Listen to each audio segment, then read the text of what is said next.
ادھر اہل مدینہ نے جب سے رسول اللہ صلی اللہ علیہ وسلم کی روانگی کی خبر سنی تھی، روزانہ صبح ہی صبح ہرہ کی طرف نکل جاتے تھے، اور جب سخت دوپہر ہو جاتی تو واپس پلٹ آتے۔ ایک روز طویل انتظار کے بعد لوگ اپنے اپنے گھروں کو واپس جا چکے تھے کہ ایک یہودی اپنے کسی ٹیلے پر کچھ دیکھنے کے لیے چڑھا۔ کیا دیکھتا ہے کہ رسول اللہ صلی اللہ علیہ وسلم اور آپ کے ساتھی سفید کپڑوں میں ملبوس چلے آ رہے ہیں۔ اس نے بے خود ہو کر نہایت بلند آواز سے کہا، عرب کے لوگوں، یہ رہا تمہارا نصیب جس کا تم انتظار کر رہے تھے۔ مسلمانوں نے اس کی آواز سنی تو ہتھیار اٹھا کر استقبال کے لیے دوڑ پڑے۔ سب نے مل کر اللہ اکبر کا نعرہ لگایا۔ پھر یہ لوگ ہرہ تک چلے آئے اور وہیں آپ سے ملاقات کی۔ اس کے بعد آپ داہنی جانب مڑ گئے اور قباء میں بنی عمرو بن عوف کی آبادی میں قیام فرمایا۔ آپ سیدنا ابو بکر صدیق رضی اللہ عنہ کے ساتھ دوسرے لوگوں کے درمیان میں بیٹھ گئے۔ اب ہوا یہ کہ جو بھی آتا سیدنا ابو بکر صدیق کو اللہ کا رسول خیال کر کے انہیں سلام کرتا، اس لیے کہ آپ کے بالوں میں سفیدی آ چکی تھی۔ جب اللہ کے رسول صلی اللہ علیہ وسلم پر دھوپ آ گئی اور ابو بکر رضی اللہ عنہ نے آپ کو دھوپ سے بچانے کے لیے چادر تانی تو لوگوں کو معلوم ہوا کہ یہ اللہ کے رسول ہیں۔ اس کے بعد قباء میں آپ نے کلثوم بن حدم رضی اللہ عنہ کے ہاں قیام فرمایا۔ اس سلسلے میں دوسری روایت یہ ہے کہ سعد بن خیثمہ رضی اللہ عنہ کے مکان پر قیام فرمایا۔ وہاں آپ نے 4 دن قیام فرمایا اور مسجد قباء کی بنیاد رکھی اور اس میں نماز پڑھی۔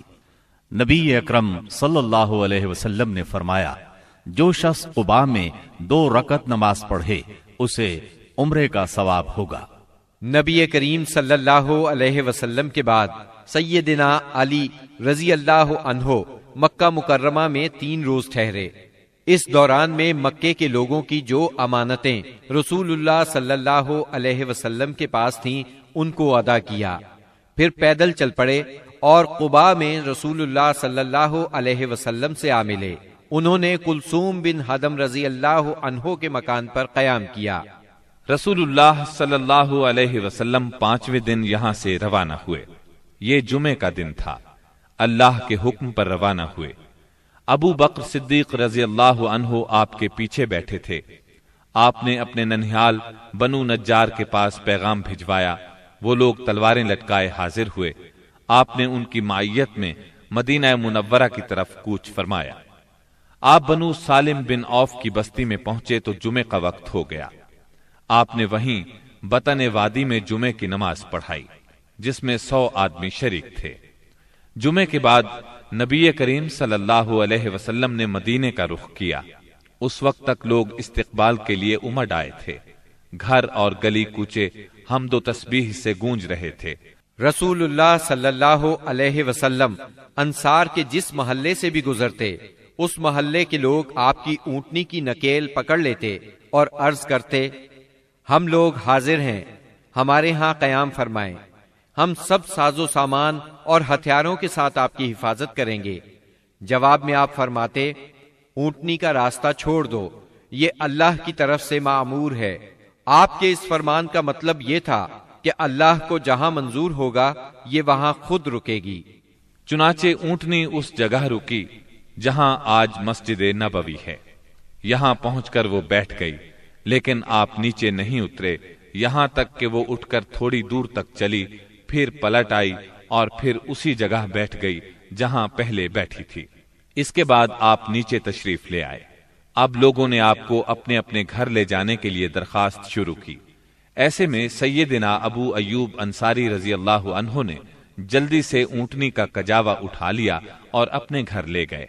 اس پر آپ نے فرمایا، آدمی اپنے کجاوے کے ساتھ ہے۔ ادھر سیدنا اسعد بن زرارہ رضی اللہ عنہ نے آ کر اونٹنی کی نکیل پکڑ لی، چنانچہ یہ اونٹنی انہی کے پاس رہی۔ صحیح بخاری میں سیدنا انس رضی اللہ عنہ سے روایت ہے کہ نبی صلی اللہ علیہ وسلم نے فرمایا، یہاں سے ہمارے کس آدمی کا گھر زیادہ قریب ہے؟ سیدنا ابو ایوب انصاری رضی اللہ عنہ فوراً بول اٹھے، اے اللہ کے رسول، میرا، یہ دیکھیے یہ رہا میرا مکان اور یہ رہا میرا دروازہ۔ نبی کریم صلی اللہ علیہ وسلم نے فرمایا جاؤ اور ہمارے لیے قیلولہ کی جگہ تیار کرو۔ انہوں نے عرض کی آپ دونوں حضرات تشریف لے چلیں، اللہ برکت دے۔ اس طرح میزبانی کا شرف سیدنا ابو ایوب انصاری رضی اللہ عنہ کے حصے میں آیا۔